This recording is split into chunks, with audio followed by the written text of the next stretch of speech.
خبر حدیثوں میں جس کی آئی وہی زمانہ اب آ رہا ہے، زمین بھی تیور بدل رہی ہے، فلک بھی آنکھیں دکھا رہا ہے، پرائے مال کو ہم اپنا سمجھیں، حرام کو بھی حلال جانے، گناہ کریں اور کمال سمجھیں، بتاؤ دنیا میں کیا رہا ہے، خبر حدیثوں میں جس کی آئی وہی زمانہ اب آ رہا ہے، جو ہاتھ باندھے کھڑے ہیں صف میں، سب اپنے اپنے خیال میں ہیں، امام مسجد سے کوئی پوچھے نماز کس کو پڑھا رہا ہے۔ دھیان سے سنیے گا، جلدی سے نکل جائے گا۔ ایک آدمی آ کر کے کسی کی بیوی سے کہہ رہا ہے تمہارا شوہر دوسری شادی کرنا چاہتا ہے۔ اس کی بیوی نے کہا کہ کیسے؟ کہا یقین نہیں ہے تو کل تم دیکھ لینا۔ اور شوہر سے جا کر کے کہا کہ تمہاری بیوی دوسری شادی کرنا چاہتی ہے، تم کو جان سے مارنا چاہتی ہے، اگر یقین نہیں ہے تو آنکھ بند کر کے رہنا۔ اس کی بیوی پریشان ہو گئی، دوسری شادی کرنا چاہتا ہے، اب کیا کرے؟ کہا 1 منٹ میں مسئلہ حل کر دوں گا، استرا لے لو، اس کی داڑھی کے بال کو کاٹ کر کے لاؤ، اس پر جھاڑ پھونک کروں گا، تمہارے شوہر کا ارادہ بدل جائے گا۔ اس نے آنکھ بند کر کے ہلکی آنکھ سے دیکھنا شروع کیا کہ دیکھے بیوی کدھر سے کیا آ رہی ہے۔ اس کو کہہ دیا تھا کہ تمہاری بیوی تم کو جان سے مارنا چاہتی ہے، اور بیوی سے کہہ دیا تھا کہ تمہارا شوہر دوسری شادی کرنا چاہتا ہے۔ اب وہ عورت بیچاری گئی ہے کہ جھاڑ پھونک والے کے لیے بال توڑ کر کے لائیں، وہ سمجھا کہ واقعی ہم کو ہلاک کرنے کے لیے آ رہی ہے۔ اس ایک چگل خور کی چگل خوری کے نتیجے میں ایک معصوم عورت کی بلا وجہ جان چلی گئی۔ اس لیے آنکھ پر بھروسہ کرنا ہے، کان پر بھروسہ نہیں کرنا۔ دوسری بات آپ کے سامنے رکھنے کے لیے جا رہا ہوں۔ ایران کی لڑائی چل رہی تھی ہندوستان سے، ہندوستان نے کہا جنگ سے صلح بہتر ہے، لڑائی نہیں کریں گے۔ اس نے بھی کہا جنگ سے صلح بہتر ہے، لڑائی بند کر لیتے۔ ایک چگل خور بیچ میں آ گیا، ایران کے بادشاہ سے کہا کہ آپ سے تو صلح کر لیا ہے، ادھر تیاری زبردست چل رہی ہے۔ اس نے چڑھائی کر دیا، 30,000 ہندوستانی اسی ایک دن میں فنا ہو گئے چگل خوری کے نتیجے میں۔ کان پر بھروسہ کیجئے گا نہیں، آنکھ پر بھروسہ کرنا ہے۔ تیسری بات بتانے کے لیے جا رہا ہوں، آپ بہت دھیان سے اس کو سنیے گا۔ 5 آدمی سے آپ کو دوستی نہیں کرنا ہے، دنیا کا بھی نقصان، دین کا بھی نقصان۔ جو آدمی جھوٹ بولتا اس سے دوستی مت کیجیے گا، وہ قریب کو دور، دور کو قریب بتائے گا، آپ کا نقصان ہوگا۔ دوسرا آدمی نافرمان سے دوستی نہیں کرنا ہے، وہ آپ کو ایک لقمے میں بیچ ڈالے گا۔ اور بے وقوف سے دوستی نہیں کرنی ہے، وہ آپ کو فائدہ پہنچانا چاہے گا، الٹا آپ کا نقصان ہو جائے گا۔ کنجر سے، بخیل سے، مکھی چوس سے آپ کو دوستی نہیں کرنی ہے، آپ مصیبت پڑیں گے وہ ہاتھ کھینچ لے گا۔ اور رشتہ توڑنے والے سے دوستی نہیں کریں گے، وہ تو خود برباد ہے، آپ کو بھی برباد کر دے گا۔ ایک مثال ہے، پیغام ختم کر رہا ہوں، انشاءاللہ محبت سے رہیں گے، کسی سے حسد نہیں کریں گے، ہاتھ اٹھائیے انشاءاللہ، بالکل صحیح جا رہا۔ ایک مثال ہے، پیغام ختم کر رہا ہوں۔ 2 بھائی، ایک کنوارا ایک شادی شدہ، باپ کا انتقال ہو گیا، ماں کا انتقال ہو گیا، دونوں نے ایک ساتھ کھیتی کیا، دھان کی کھیتی ہو گئی، بوجھا بوجھا کر کے 50-50 بوجھا کر کے دونوں نے برابر برابر بانٹ لیا۔ اب ایک بھائی اپنے گھر میں آیا، دوسرا بھائی اپنے گھر میں آیا، خیال آیا یار تم تو کنوارے ہو، تم کو بیوی بال بچہ نہیں، چھوٹا خرچہ ہے، تمہارے بھائی کو تو بیوی بال بچہ لمبا خرچہ تھا، برابر برابر پر ہی بانٹنا چاہیے تھا، بڑھا کر کے دینا چاہیے۔ خربوزہ خربوزے کو دیکھ کر کے رنگ پکڑتا ہے۔ جیسے ہی اس بھائی نے اپنے دوسرے بھائی کے لیے بھلا سوچا، اللہ نے اس کے دل میں بھی بات ڈالی، وہ اپنے بھائی کے لیے بھلا سوچنے پر مجبور ہو گیا۔ اس نے کہا یار تم اپنے چھوٹے بھائی کے ساتھ اچھا نہیں کیے، تم نے تو شادی کر لی ہے، گھر آباد ہو چکا ہے، اس کو ابھی شادی کرنی ہے، لمبا خرچہ ہے، تم کو برابر برابر نہیں بانٹنا چاہیے۔ اب دیکھیے خربوزہ خربوزے کو دیکھ کر کے کیسے رنگ پکڑتا ہے۔ بڑا بھائی سوچا کہ رات کا جب اندھیرا ہوگا چھپکے سے جائیں گے، اپنے حصے کا بوجھا اٹھا کر کے اپنے بھائی کے حصے میں ڈال دیں گے، اس کا بڑھ جائے گا، اس کو پتہ بھی نہیں چلے گا۔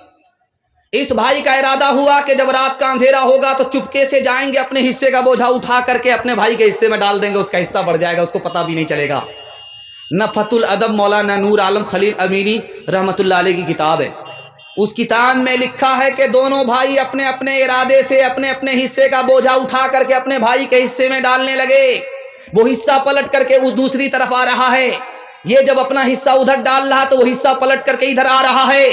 جب قریب سے آ کر کے دیکھا یہ کیا ہو رہا ہے تو پتا چلا میرا بھائی ہے، میرے حصے کو بڑھانے کے لیے اپنا حصہ کم کر رہا تھا۔ یہ جب دیکھ رہا قریب سے آ کر کے یہ میرا بھائی ہے، میرا حصہ بڑھا رہا تھا، اپنا حصہ کم کر رہا تھا، تو فیصلہ لیا کہ آج کے بعد چولہا الگ نہیں ہوگا۔ جب دل اور ایک اور نیک ہے تو چولہا الگ آج کے بعد سے نہیں ہوگا۔ ہاتھ اٹھا کر کے وعدہ کیجئے، گھر کا جھگڑا سیدھے عدالت میں جائے گا، ہاتھ اٹھائیے انشاءاللہ۔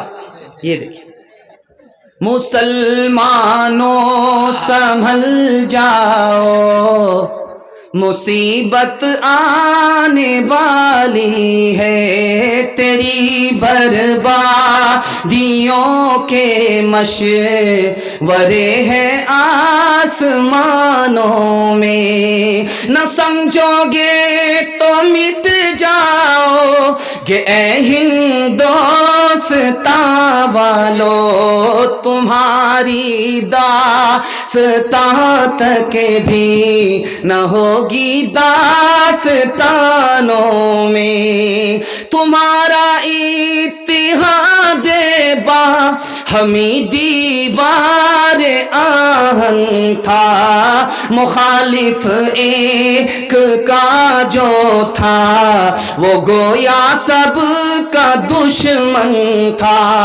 تمہارے ہاتھ میں آفاق کا ہر علم ہر فن تھا، تمہاری ہمتوں کا عرش اعظم پر نشیمن تھا، تم اپنی حق پرستی سے دبا لیتے تھے دنیا کو، خدا کے سامنے جھک کر جھکا لیتے تھے اعداء کو۔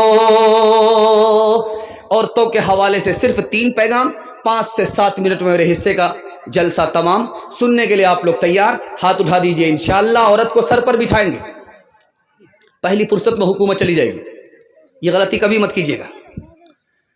امام شافعی رحمۃ اللہ علیہ کہتے ہیں جب دودھ پینے والا بیٹا ماں کی گود میں پیشاب کرے، ابھی کپڑے میں پیشاب ہے، بدن میں پیشاب نہیں لگا، تو کپڑا پاک کرنا بالکل آسان۔ 1 مٹھی پانی لیا، 2 مٹھی پانی لیا، گار لیا، جھاڑ لیا، کپڑا مکمل پاک ہو گیا۔ لیکن اگر دودھ پینے والی بیٹی ہے، ماں باپ کی گود میں پیشاب کرے، 1 مٹھی 2 مٹھی پانی مار لینے سے کپڑا پاک نہیں ہوگا، کپڑا اتارنا پڑے گا، بار بار دھونا پڑے گا، داغ دھبے چھوڑانے پڑیں گے، گارنا اور نچوڑنا پڑے گا، تب مکمل کپڑا پاک ہوگا۔ پالن حقانی نے کہا بیٹا پیشاب کرے پاک کرنا آسان، بیٹی پیشاب کرے پاک کرنا مشکل۔ اسی طرح پالن حقانی نے کہا بیٹے سے زیادہ بیٹی کو تعلیم دلانا ضروری، بیٹے کو کم بیٹی کو زیادہ۔ کیوں؟ بیٹی 4 منزل میں پہنچتی ہے، پہلی منزل میں وہ بیٹی ہے، دوسری منزل میں وہ بیوی ہے، تیسری منزل میں وہ ماں ہے، چوتھی منزل میں وہ ساس ہے۔ جب بیٹے سے 4 گنی تعلیم آپ بیٹی کو دیں گے وہ 1 نمبر بیٹی ہوگی، یہی 1 نمبر بیٹی آگے چل کر کے 1 نمبر بیوی بنے گی۔ یہی بیٹی ایک نمبر بیٹی آگے چل کر ایک نمبر ماں بنے گی، یہی بیٹی ایک نمبر آگے چل کر ایک نمبر ساس بنے گی۔ ایران سے مصر آیا، درے ابلک کسے کمدیدہ بود، ایسا موتی بتاؤ جو آدھا کالا اور آدھا گورا ہوتا ہے۔ ہندوستان کے تمام شاعروں کا سر چکرا گیا، کسی کے پاس جواب نہیں تھا۔ جمعہ کا دن آیا، اورنگزیب بادشاہ کی بیٹی نہا دھو کر کے آنکھ میں سرما لگا رہی تھی۔ ممیرا سرما جب پڑپڑا کر کے لگا، آنکھ سے پانی کا قطرہ ٹپکا، اس نے فوراً جوڑا لگا دیا، مگر اشکے بتانے سرمے آلود، وہ موتی جو آدھا کالا اور آدھا گورا ہوتا ہے سرمے کا لگا ہوا پانی ہوتا ہے۔ اب یہ مصرا پہنچ گیا ایران، ایران کا بادشاہ بڑا خوش ہوا، اس نے وہاں سے خط لکھا کہ جس نے میرے مصرے کا جوڑا لگایا ہے، میرے سوال کا جواب دیا، اس کو ایران بھیجو، میں اس کو گود میں بٹھانا چاہتا ہوں، گلے سے لگانا چاہتا ہوں، ہاتھ ملا کر کے منہ مانگا انعام دینا چاہتا ہوں۔ اب باپ نے بیٹی کے سامنے خط رکھا، بیٹی اب کیا کرو گی؟ تو بیٹی کا فیصلہ سنی، اللہ سب کو ایسے ہی ہونہار بیٹی عطا فرمائے۔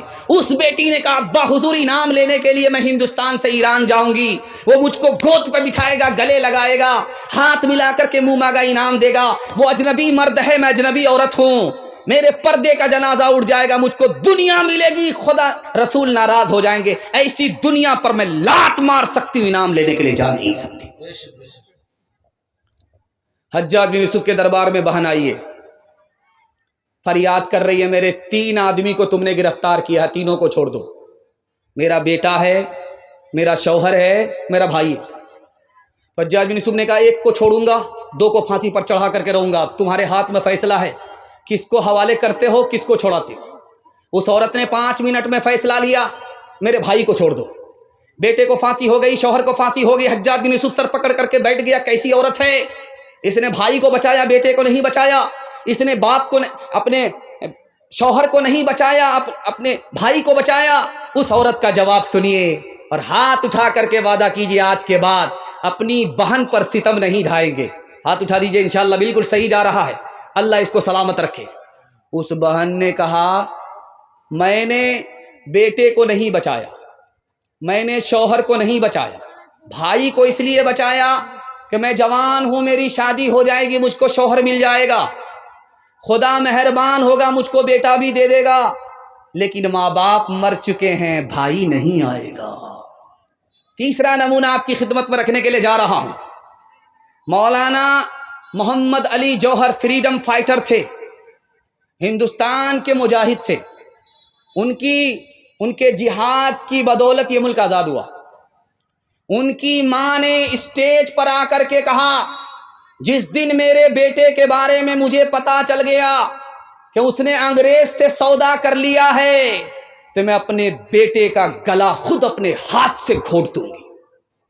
چوتھا اور آخری نمونہ آپ کی خدمت پہ، پہلی رات ہے، لڑکی میکے سے سسرال آئی ہے، دلہن بن کر کے آئی ہے، دولہا کے پاس ہے، تو لڑکا کہتا ہے تم کو کیا کھانا پسند ہے میں تم کو کھلاؤں، تم کو کون سا کپڑا پسند ہے تم کو پہناؤں، تم کو کون سا نام دوں جو تم کو پسند ہے، بیوی ہو تو ایسی ہو۔ اس نے کہا کیا جواب دیا ہے، 100 چوٹ سونار کی 1 چوٹ لوہار کی، اللہ سب کو ایسی نیک بیوی عطا فرمائے۔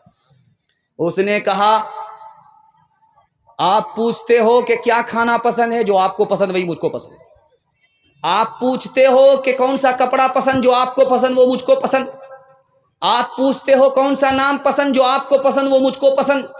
ارے اللہ کی بندی میں تمہاری پسند معلوم کرنا چاہتا ہوں۔ تو بیوی نے کہا کہ اگر میری اپنی پسند ہوتی تمہاری پسند کے علاوہ تو میں شوہر ہوتی، بیوی نہیں ہوتی۔ ایک مثال ہے، پیغام ختم کر رہا ہوں۔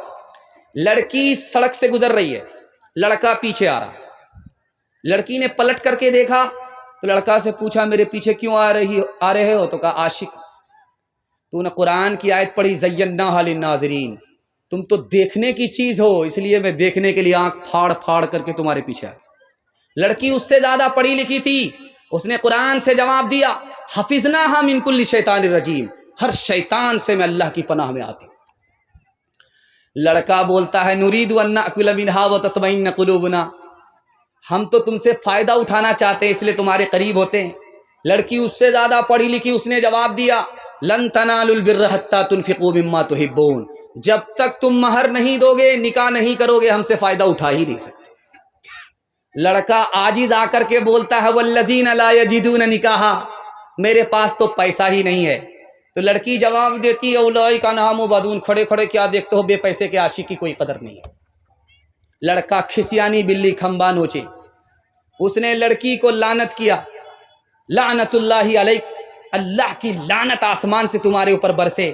لڑکی اس سے زیادہ پڑھی لکھی، اس نے ترکی بترکی جواب دیا للذکر مثل حظ الانثیین، میرے اوپر سنگل، تمہارے اوپر ڈبل ڈبل اللہ کی لعنت.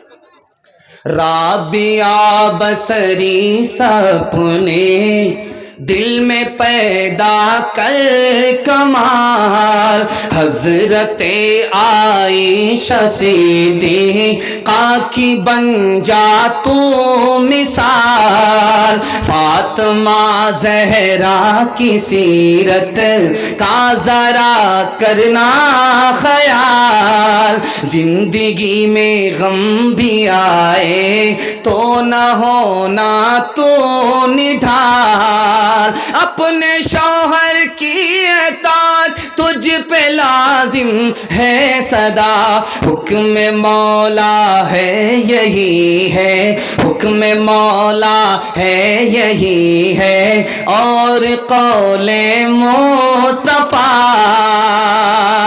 ایک سہاگن بن کے میکے سے چلی ہے آج تو، اپنے شوہر کو سمجھنا اپنے سر کا تاج تو، نانا دادا والدوں ماں کی بھی رکھنا لاج تو، عمر بھر سسرال میں کرنا خوشی سے کاج تو، اپنے چھوٹوں پہ ہو شفقت اور بڑوں کا احترام، طفلو زنہا طفلو زنہا طفلو زن پیرو جوان سے ہو تیرا شیریں کلام. پردے کے حوالے سے دوسرا پیغام عورتوں کے نام آ رہا، سننے کے لیے آپ لوگ تیار ہیں؟ ہاتھ اٹھا دیجئے انشاءاللہ. پیشاب پاخانہ روک کر کے بیٹھیں گے، ہاتھ اٹھائیے انشاءاللہ. یہ غلطی مت کیجئے گا، اوپر صحیح لائسنس ملا ہوا ہے، جتنی جلدی ہو سکے 9-2-11 ہو جائیے. پردے کے حوالے سے صرف 3 منٹ کا پیغام آ رہا ہے، عورت کے حصے کا جلسہ مکمل، اور اللہ آپ کو جزائے خیر دے. میں گارنٹی لیتا ہوں، آپ نے میرا دل اتنا خوش کر دیا ہے، اگر 1 گھنٹہ 2 گھنٹہ جلسہ اور بھی چلے گا تو آپ یہاں سے ہل نہیں سکتے ہیں. اللہ نے آپ کو حوصلے سے اتنا زندہ فرمایا. دل سے دعا کرتا ہوں اللہ آپ کے ضمیر کو زندہ فرمائے.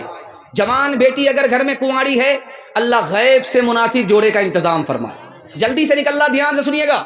ایک انگریز نے کہا جب عورت برقع پہنتی ہے تو مجھ کو بہت غصہ آتا. اس انگریز سے پوچھا یار عورت جب برقع پہنتی تم کو غصہ کیوں آتا ہے؟ کہ غصہ اس لیے آتا ہے کہ جیسے کفن میں مردے کو لپیٹ دیا جاتا ہے، اسی طرح برقعے سے عورت کو لپیٹ دیا جاتا ہے، اس لیے برقع پہننے والی عورت سے مجھ کو بہت زیادہ غصہ آتا ہے.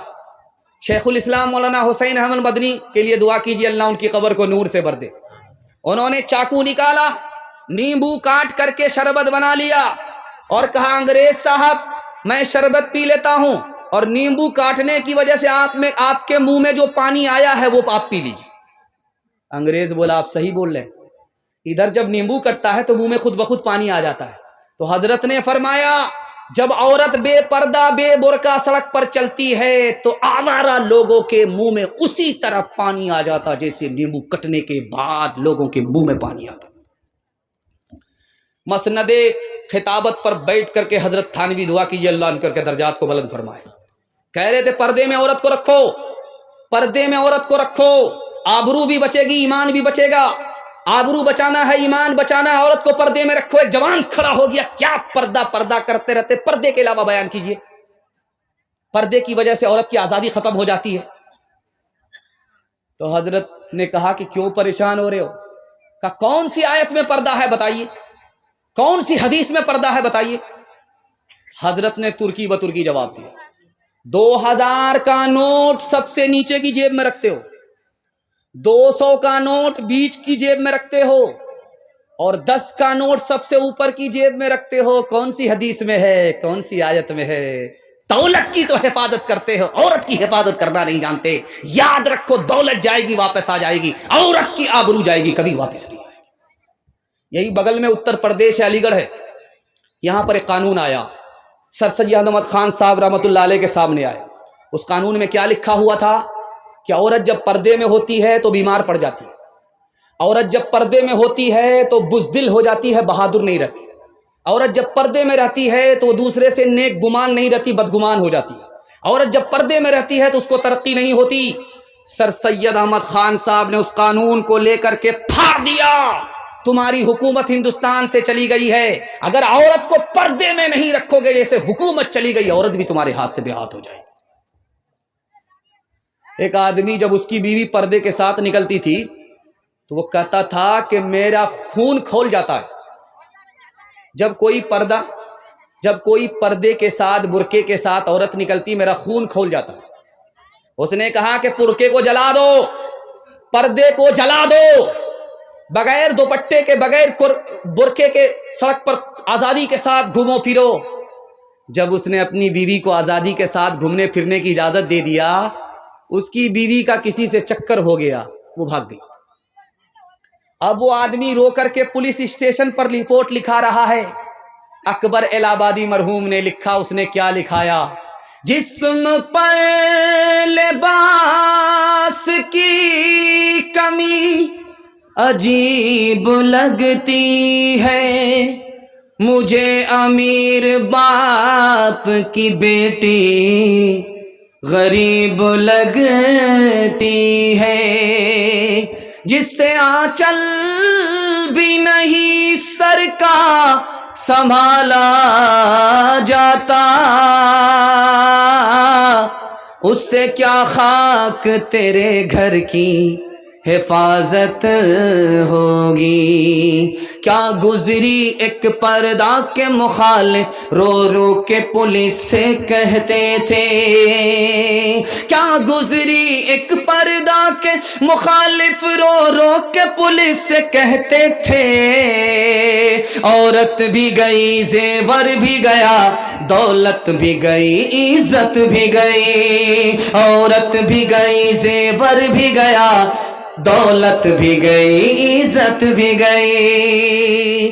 ڈی جے بج رہا تھا، ایک فاطمہ نام کی عورت ڈانس کر رہی تھی، اس پر ایک مصرع پڑھ رہی تھی، خدا جانے کہ قسمت میں ہماری کیا لکھا ہوگا. ایک جوان کھڑا ہوا کہ فاطمہ بن کر کے بھی تو ڈانس کر رہی ہے اور مصرع پڑھ کر کے اپنا انجام جاننا چاہتی ہے.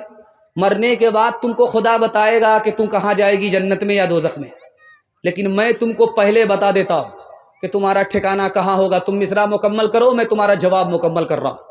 خدا جانے کے قسمت میں ہماری کیا لکھا ہوگا.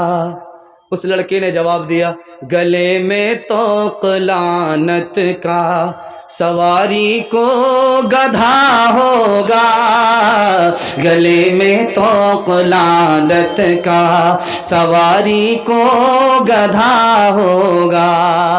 دنیا میں عورتوں کی کوئی عزت نہیں رہی، بھی فاطمہ سی اب کوئی عورت نہیں رہی. چپل ہے اونچ ہیل کی اور اونٹنی سی چال، ہونٹوں پہ لپسٹک لگا کہ کر رہی ہے لال. چپل ہے اونچ ہیل کی اور اونٹنی سی چال، ہونٹوں پہ لپسٹک لگا کہ کر رہی ہے لال. شوہر کے سامنے کوئی زینت نہیں رہی، بھی فاطمہ سی اب کوئی عورت نہیں رہی. پیغام ختم ہو گیا. آخری پیغام سننے کے لیے آپ لوگ تیار ہیں؟ ہاتھ اٹھائیے، وعدہ کیجئے انشاءاللہ عورت کو پیر کے ٹھوکروں میں رکھیں گے انشاءاللہ، تانا پانی سب بند ہو جائے. آخری پیغام ہے، سننے کے لیے آپ لوگ تیار ہیں؟ دھیان سے سنیے گا. 11 عورتیں بیٹھ کر کے اپنے اپنے شوہر کے بارے میں بتا رہی تھی۔ ایک عورت نے کہا میرا شوہر شیر کی طرح آتا ہے، چیتے کی طرح جاتا ہے، انسان تھوڑا ہے، وہ تو جانور ہے، جانور۔ دوسری عورت بولی میرا شوہر جب کھانے پر آتا ہے تو سب کچھ کھا جاتا ہے، جب پینے پر آتا ہے تو سب کچھ پی جاتا ہے، اتنا بڑا پیٹو ہے کہ پیٹ ہے کہ انڈیا گیٹ ہے۔ شوہر آیا پنجاب سے، بیوی سے کہتا تمہارے لیے بڑا اچھا بندر مل رہا تھا لیکن پیسہ گھٹ گیا اس لیے نہیں لے پائے۔ تو شوہر نے کہا اس میں پریشان ہونے کی کیا بات ہے، سب سے بڑے بندر تو میرے لیے آپ ہی۔ پتھر چلا، شیشہ ٹوٹ گیا، ساس نکل کر کے آئی، شیشہ کیسے ٹوٹ گیا؟ بیٹا نکل کر کے آیا، تیری نالائق بہو نے پتھر مارا۔ اب بہو نکل کر کے آئی، مجھ کو نالائق مت کہو، میں نے شیشے پر پتھر نہیں چلایا تھا، تمہارے اوپر پتھر چلایا تھا، تم پتھر کھا لیتے شیشہ بچ جاتا۔ عورت عدالت میں رو بھی رہی ہے، ہنس بھی رہی ہے۔ حاکم پریشان، کبھی ہنستی ہے کبھی روتی ہے۔ تو حاکم نے کہا کہ بڑی بے وقوف عورت ہو، تم کبھی روتی ہو کبھی ہنستی ہو، کیا وجہ ہے؟ کہا تم نے میرے شوہر کو 1 سال کی سزا سنائی اس لیے میں رونے لگی، جب تم نے میرے شوہر کو 3 سال کی سزا سنائی تو مجھے خوشی ہوئی کہ واہ اب باپ سے بھیٹ ہوگی۔ شوہر بیمار پڑ گیا، بیوی سے کہہ رہا جب میں مر جاؤں تو دوسری شادی کر لینا جلدی سے۔ تو بیوی بولتی ہے ضرور دال میں کالا ہے، کیوں دوسری شادی کرنے کے لیے بول رہے ہو؟ تو شوہر نے کہا تاکہ جب دوسرے شوہر کے نکاح میں تم جاؤ تو اس کو پتا چلے کہ پہلا شوہر جو اتنی جلدی مر گیا اسی نافرمان بیوی کی وجہ سے۔ آخری مثال ہے، پیغام ختم کرنے کے لیے جا رہا ہوں، بہت دھیان سے اس کو سنیے گا۔ شوہر نہایت بدصورت آدمی ہے، ہونٹ موٹے موٹے، کالا ہے، دانت باہر، اور آنکھ بھی برابر نہیں، ایک آنکھ آدھا، ایک آنکھ ادھر ایک آنکھ ادھر، برابر بھی دیکھ بھی نہیں پاتا، اتنا بدصورت۔ اور بیوی چاند کی طرح خوبصورت، جب شوہر بیوی کو دیکھتا ہے تو بڑا خوش ہوتا ہے، اور جب بیوی شوہر کو دیکھتی ہے تو بہت مایوس ہوتی ہے۔ بیوی نے داڑھی پکڑ کر کے شوہر سے کہا کہ تم بھی جنتی ہو میں بھی جنتی ہوں۔ تو شوہر نے کہا تم تو فرشتہ نہیں ہو، انجام تو تمہیں پتہ نہیں ہے، تمہیں کیسے پتہ چل گیا کہ میں بدصورت آدمی میں جنتی ہوں، اور تم میری بیوی خوبصورت ہو اور تم جنتی میں جاؤ گی؟ تو بیوی نے کہا کہ دیکھو سچائی یہ ہے کہ تم بدصورت آدمی ہو، تم کو خوبصورت بیوی مل گئی، تم خوش ہوتے ہو، اللہ کا شکر ادا کرتے ہو کہ اللہ کی مہربانی ہوئی، ورنہ اس بدصورت کو اتنی خوبصورت بیوی کہاں ملنے والی تھی، خدا کی مہربانی سے مل گئی، تم شکر کرتے ہو۔ اور جب میں تم جیسے بدصورت شوہر کو دیکھتی ہوں تو صبر کرتی ہوں کہ میرے مقدر میں یہی لکھا ہوا تھا، میں صبر کی وجہ سے جنت میں چلی جاؤں گی، تم شکر کی وجہ سے جنت میں چلے جاؤ گے۔ جنت میں 2 ہی لوگ جائیں گے، یا شکر کی وجہ سے یا صبر کی وجہ سے۔ ہاتھ اٹھا کر کے وعدہ کیجئے کبھی جھگڑا میاں بیوی سے نہیں کریں گے، محبت سے جئیں گے دوست کی طرح۔ ہاتھ اٹھا دیجئے انشاءاللہ، بالکل صحیح جا رہا ہے۔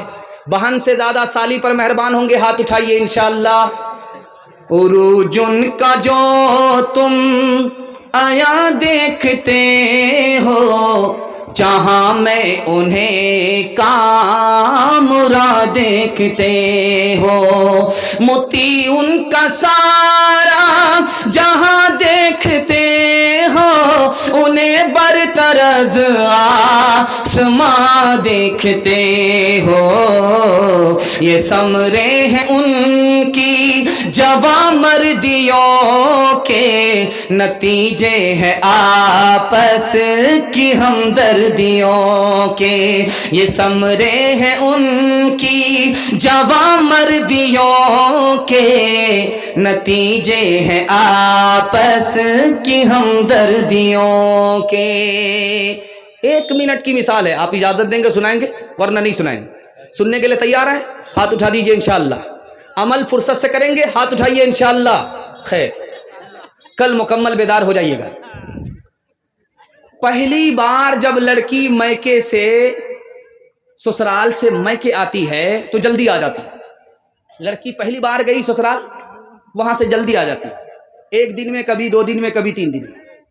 لڑکی آ گئی سسرال سے میکے آئی، محلہ بھر کی عورتیں گھیر لیتی، سوال پوچھتی ہیں بیٹی سسرال سے آ رہی ہو، سسرال کیسی تھی؟ تو لڑکی کہتی سبحان اللہ،